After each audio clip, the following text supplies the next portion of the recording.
આવી ખાટી મીઠી ખજૂર આંબલીની ચટણી સાથે આ લીલી ચટણી છે ધાણાની. આજની આપણી રેસીપી છે બ્રેડ પકોડા.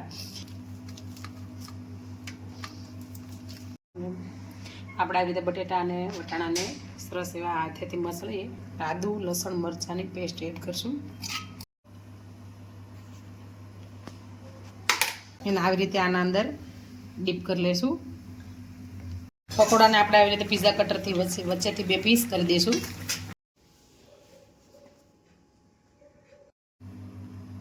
જય માતાજી, કેમ છો બધા? તમે બધા મજામાં છો? અમે પણ અહીંયા મજામાં છીએ. તો આજની આપણી રેસીપી છે બ્રેડ પકોડા. તો બ્રેડ પકોડા બનાવવા માટે આપણે બાફેલા વટાણા 1 વાટકો અને 1 કિલો બટેટાને આપણે આવી રીતે મેશ કરી લઈશું.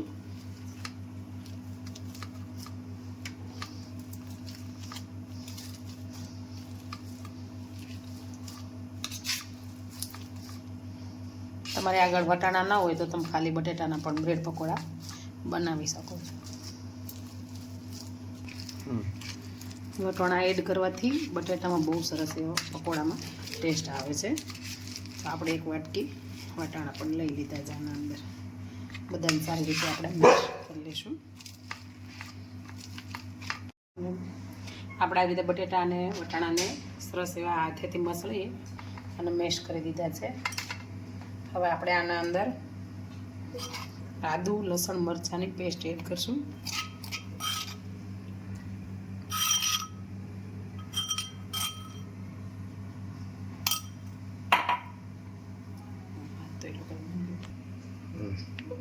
जिंजर गार्लिक पेस्ट લઈ લેશું.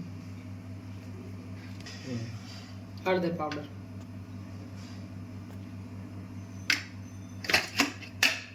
ધાણા જીરું પાવડર.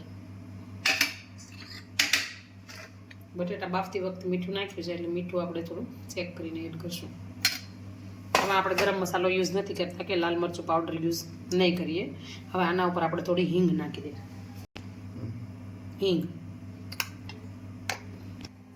વઘારિયામાં 1 ચમચી 1 પાવડા જેટલું આપણે તેલ લઈ લેશું. બસ જ્યાં સુધીમાં આપણું તેલ ગરમ થાય ત્યાં સુધીમાં આપણે એમાં ધાણા કટ કરીને એડ કરી દઈશું. લીલા ધાણા,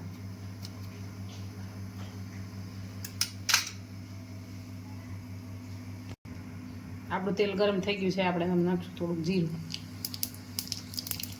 હિંગ પણ તમે આમાં એડ કરી શકો, પણ મેં હિંગને આમાં ઉપરથી નાખી દીધી છે. હવે આ વઘારને આપણે હિંગને હળદરને એવું છે એના ઉપર નાખી દઈશું. હવે આપણે આને સારી રીતે મિક્સ કરી લઈશું.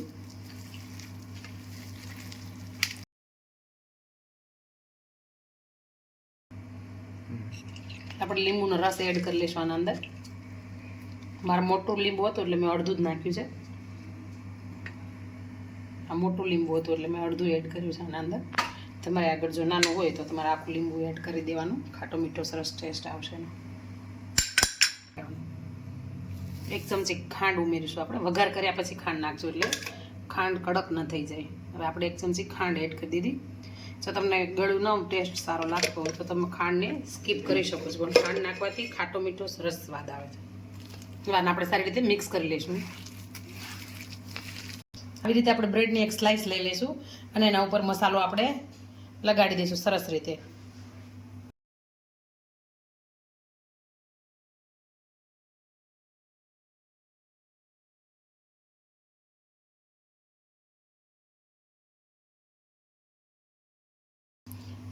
તો આવી રીતે આપણે બ્રેડ ઉપર બટેટાનો મસાલો લગાડી દેવાનો છે અને પછી એના ઉપર આવી રીતે બીજી બ્રેડ રાખી દેવાની. તો આવી રીતે આપણે બધી જ બ્રેડને આ મસાલો લગાડી અને તૈયાર કરી લેવાની છે.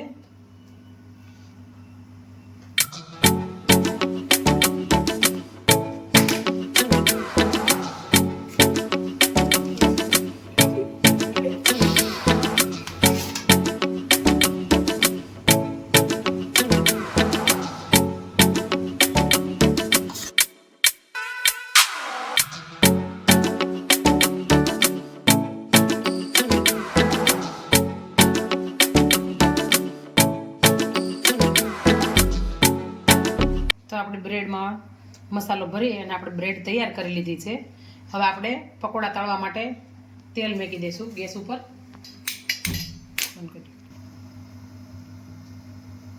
આપણે પકોડા તળવા માટે આ બેટર બનાવી લીધું છે.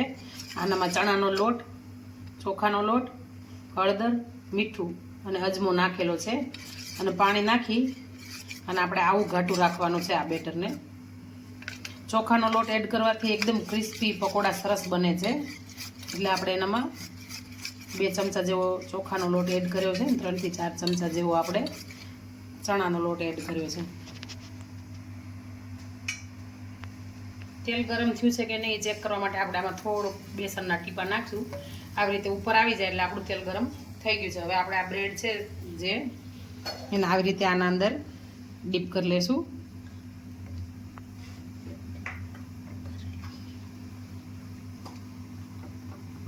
અને આખી અંદર ડીપ નથી કરવાની, આપણે આવી જ રીતે મસાલો લગાડીશું અને આપણે તેલમાં એડ કરી દઈશું બ્રેડને.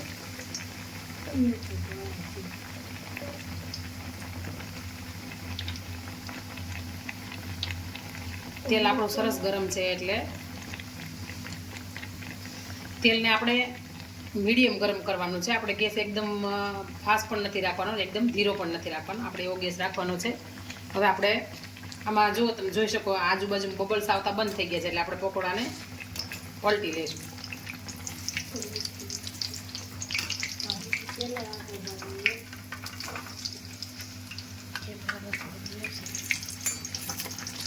આપણે આવી રીતે પકોડાને પલટી લઈશું.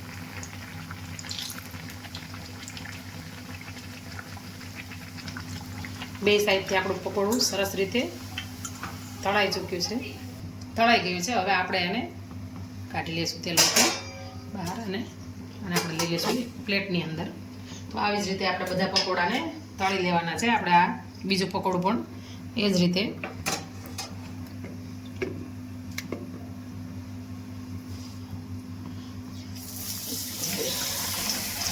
એટલે બબલ્સ આવતા હોય ને ત્યારે આપણે પકોડાને પલટવાનું નથી. પકોડાને આપણે આવી રીતે પીઝા કટરથી વચ્ચેથી 2 પીસ કરી દઈશું. તમે જોઈ શકો છો આપણા પકોડા એકદમ સરસ રીતે બનીને તૈયાર થઈ ચૂક્યા છે.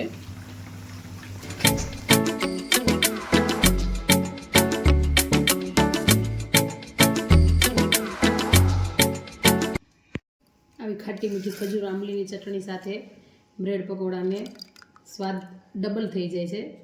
ખજૂર આંબલીની ચટણીની રેસીપી જો તમારે જોતી હોય તો કમેન્ટ કરજો. આ લીલી ચટણી છે ધાણાની, એની રેસીપી જોતી હોય તો તમે કમેન્ટ કરજો. લીલી ચટણી સાથે પણ આ પકોડા ખાવાની મજા આવે છે. જો તમને આજનો અમારા રેસીપીનો વિડીયો સારો લાગ્યો હોય તો અમારા વિડીયોને લાઈક કરજો, શેર કરજો અને અમારી ચેનલને સબસ્ક્રાઈબ કરજો.